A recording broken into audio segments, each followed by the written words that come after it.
The days after Lyra Falls settled into something strange. Not sadness, not happiness. Something in between. Life. Everlight continued growing. Roads stretched further into the valley. New homes appeared every week. The first proper school had opened.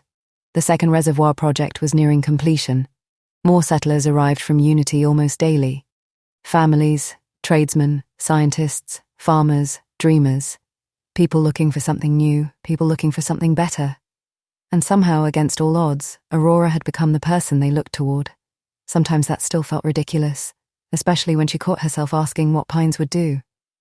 Then remembered, then smiled, then kept going anyway, because that was what he'd spent years teaching her: keep going. The statue stood proudly in the center of Wuxi Square. Nobody called it anything else anymore. Officially, it still had another name. Unofficially, the people had already decided. The 20-foot image of Pines overlooked the settlement with that familiar half-smirk. Children played around the base. Flowers appeared there daily. People stopped to touch the plaque before heading to work. It had become tradition. Nobody knew who started it. Nobody cared. Aurora stood staring at it one afternoon. Arms folded. You would have hated this. The statue said nothing. She nodded. Actually, no. A smile tugged at her lips. You would have loved it. A voice behind her replied. Talking to statues again? Aurora turned. Rowan Soul stood behind her. Dust covered his sleeves. A rolled blueprint sat under one arm. His hair looked like the wind had personally declared war against it. Aurora immediately smiled. That surprised her. It happened automatically now. A small thing, but an important thing. Depends on whether you're here to make fun of me. Rowan looked at the statue, then back at her. Honestly? Honestly. He looks like he'd approve. Aurora laughed. The sound echoed through the square. Several nearby workers glanced over and smiled. The champion laughing had become something people liked seeing. It reassured them, made her seem human, which she appreciated, most days. Rowan stepped beside her, looking up at Pines. I still wish I'd met him. Aurora's expression softened. He would have liked you. That's not what you said last week. He would have liked insulting you. That's better. It is. They stood together quietly, watching the square, watching life continue.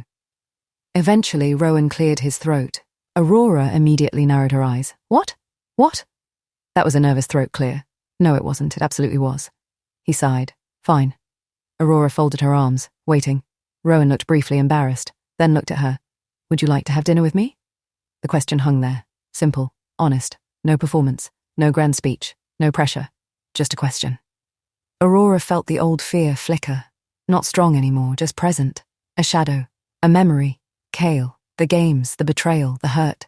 For a second it appeared, then passed. She breathed, and realized something. She wasn't afraid of Rowan. She was afraid of being hurt again. Those weren't the same thing. That realization mattered. Aurora looked at him, then smiled. One date. Rowan blinked. One date, one date. A pause, slow.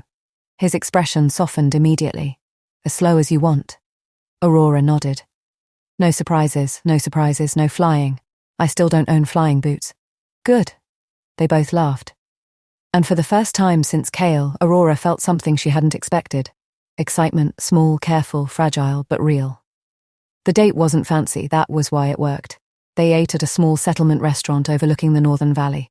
Nothing expensive, nothing extravagant, just good food, good conversation. And surprisingly little awkwardness. Aurora learned that Rowan hated politics, loved engineering, couldn't dance, had once fallen into a filtration basin and believed every settlement should have public gardens. Rowan learned that Aurora secretly liked planning meetings, hated ceremonial clothing, still missed Pines every day, and couldn't stop adopting random animals. Halfway through the meal, Rowan finally said it. I watched the games.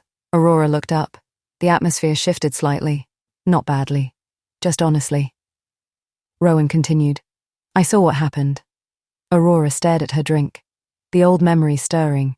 Kale, the tower, the trust, the betrayal.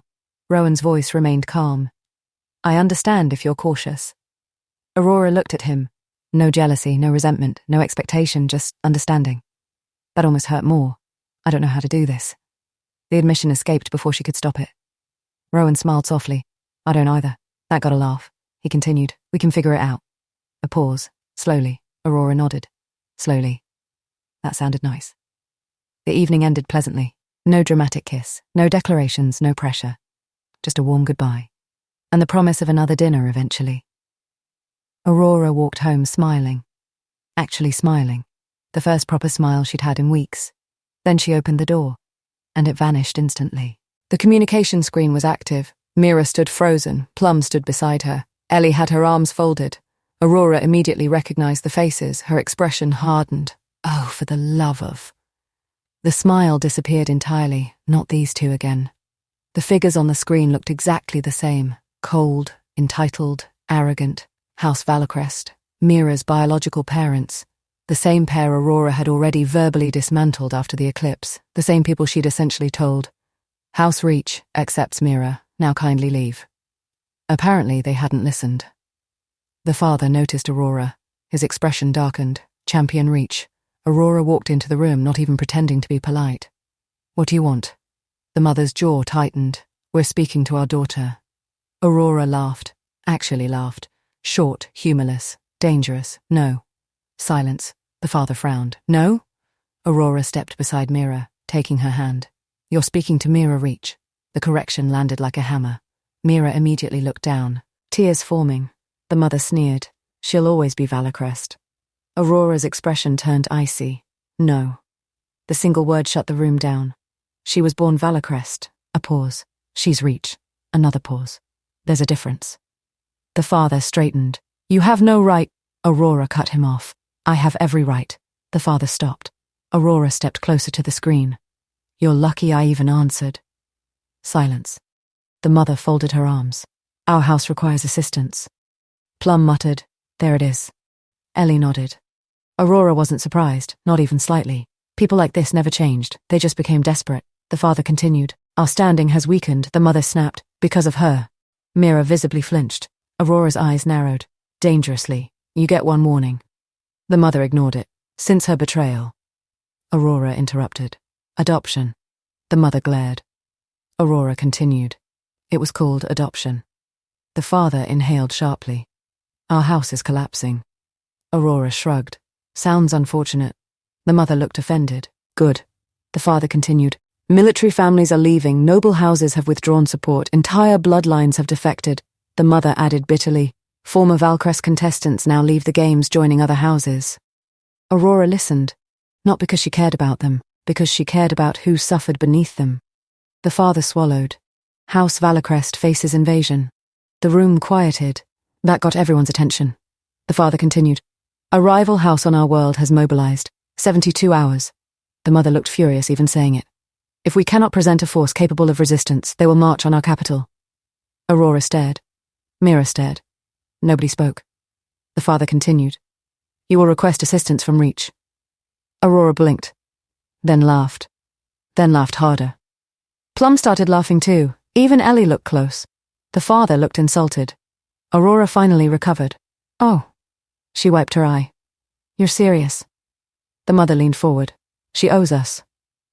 Aurora's expression instantly froze. Every trace of humor disappeared. You owe us. Mira started crying silently. Aurora stepped forward. No. The word echoed through the room.